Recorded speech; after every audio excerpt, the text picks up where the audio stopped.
Bantuan untuk warga terdampak bencana di Sumatera Utara terus disalurkan, termasuk melalui udara dengan pesawat TNI. Di sejumlah wilayah yang masih terendam, pendistribusian bantuan dilakukan dengan menggunakan perahu.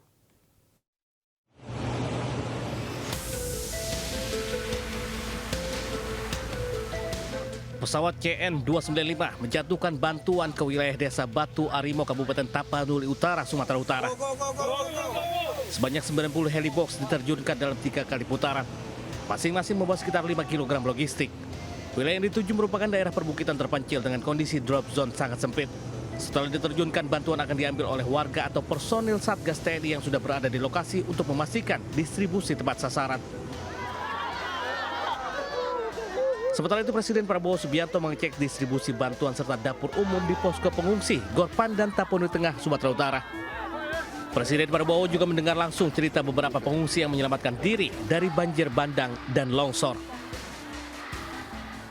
Sekarang prioritas bagaimana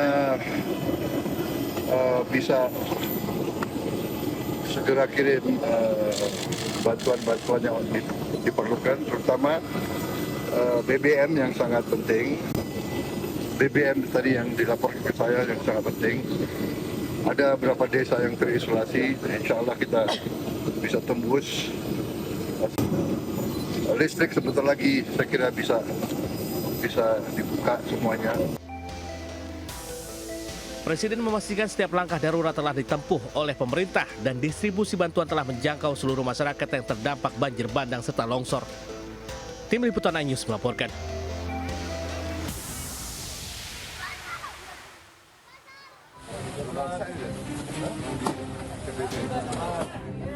Penyaluran bantuan mulai pangan hingga obat-obatan terus dilakukan untuk membantu korban banjir. Di Mandailing, Natal, bantuan terpaksa disalurkan dengan menggunakan perahu. Ini dilakukan lantaran sejumlah desa masih dilanda banjir dan terisolir akibat akses jalan yang masih terputus.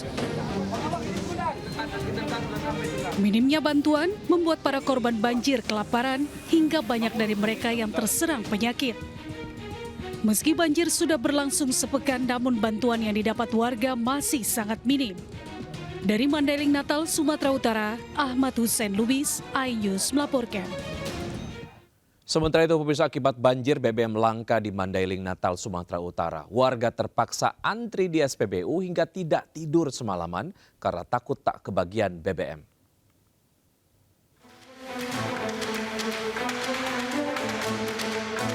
Antrean kendaraan mengular sepanjang 10 km di Jalan Lintas Sumatera Mandailing, Natal, Sumatera Utara. Banyak warga menuju SPBU memicu kemacetan arus lalu lintas kendaraan. Akses jalan yang masih terputus dari depo Pertamina Sibolga membuat pasokan BBM kini didatangkan dari depo Pertamina Dumai. Setiap SPBU di Mandailing, Natal hanya kebagian kuota 2 hari sekali. Warga terpaksa menunggu sejak malam hingga pagi hari di SPBU alias tak tidur semalam suntuk karena takut antriannya diserobot. Lagi ya? Gak ada SPBU lain jual? SPBU lain jual gak ada? Gak ada, Pak. Cuman di sini? Iya. Jadi ini dapat berapa liter? Dapat berapa liter? Belum tahu, Bang. Oh iya ya. Susah nggak gini, guys? Susah, Bang, susah.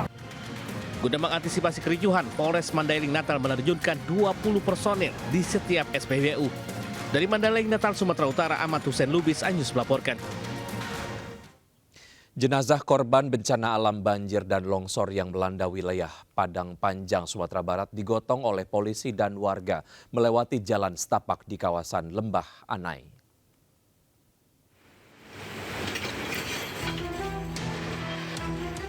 Beginilah evakuasi jenazah korban banjir bandang oleh petugas kepolisian dan dibantu warga di kawasan Lembah Anai. Peti jenazah digendong beramai-ramai dengan melewati jalan setapak untuk sampai ke titik penjemputan di mana ambulans pengganti telah menunggu. Petugas dan warga harus menggendong peti jenazah sejauh 100 meter. Sistem transfer antar ambulans ini dilakukan guna mempercepat mobilitas dan memberikan kemudahan kepada keluarga korban untuk disemayamkan di rumah duka. Upaya membantu ataupun memfasilitasi dengan melalui jalur darurat melalui jalan kaki. Jadi teknisnya apabila ada korban dari rumah sakit yang urgent dapat kita bantu, yaitu dengan transfer antar ambulan. Jadi ambulan di standby-kan di 2 tempat.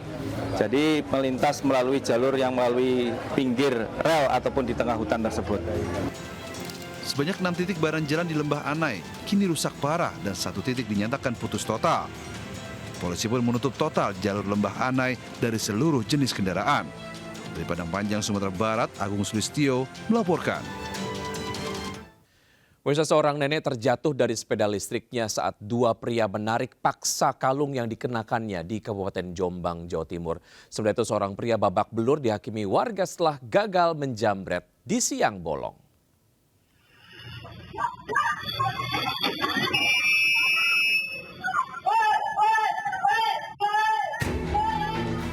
Seorang nenek di Kabupaten Jombang, Jawa Timur menjadi korban penjamretan oleh 2 orang pria yang mengendari motor. Kedua pelaku memepet korban yang tengah mengendari motor lalu berupaya merampas kalung emas yang dikenakan korban.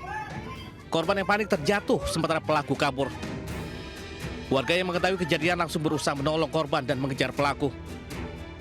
Meski kalung emasnya rusak dan putus, namun bisa diselamatkan.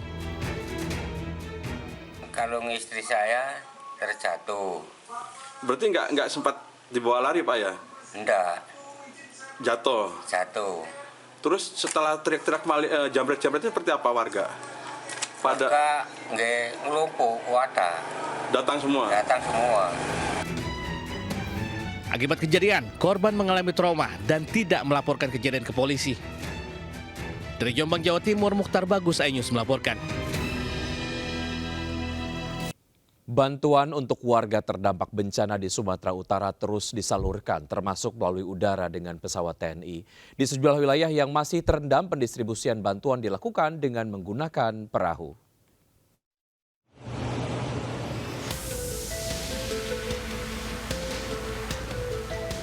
Pesawat CN-295 menjatuhkan bantuan ke wilayah desa Batu Arimo, Kabupaten Tapanuli Utara, Sumatera Utara.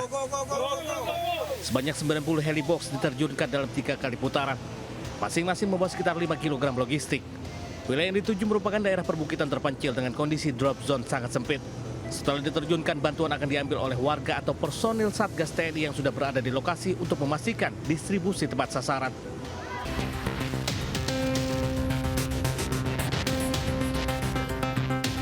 Satuan Reserse Polresta Bogor Kota serta Dinas Perdagangan dan Perindustrian Kota Bogor menggerebek sebuah rumah yang dijadikan industri pembuatan mie ayam dan kulit pangsit. Selama 4 bulan pembuatan mie dan kulit pangsit diduga menggunakan bahan kimia potasium yang dicampur dengan tawas. Pabrik rumahan ini tidak mencantumkan kedua bahan kimia tersebut dalam komposisi produk mie yang dijual ke sejumlah pasar di Kota Bogor. Selain akan menyelidiki kandungan dalam produk tersebut, petugas juga mengamankan 2 pekerja.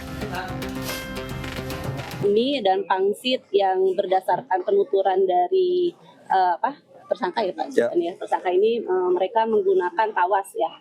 Jadi memang kami akan mendalami lebih lanjut lagi. Kita memang masih memerlukan bukti ya Pak, berupa pengujian gitu ya.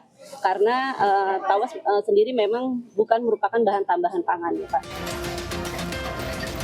Di tempat ini petugas pun menyita alat produksi seperti mesin pencetak mie hingga bahan baku dan zat kimia seperti tawas dan potasium.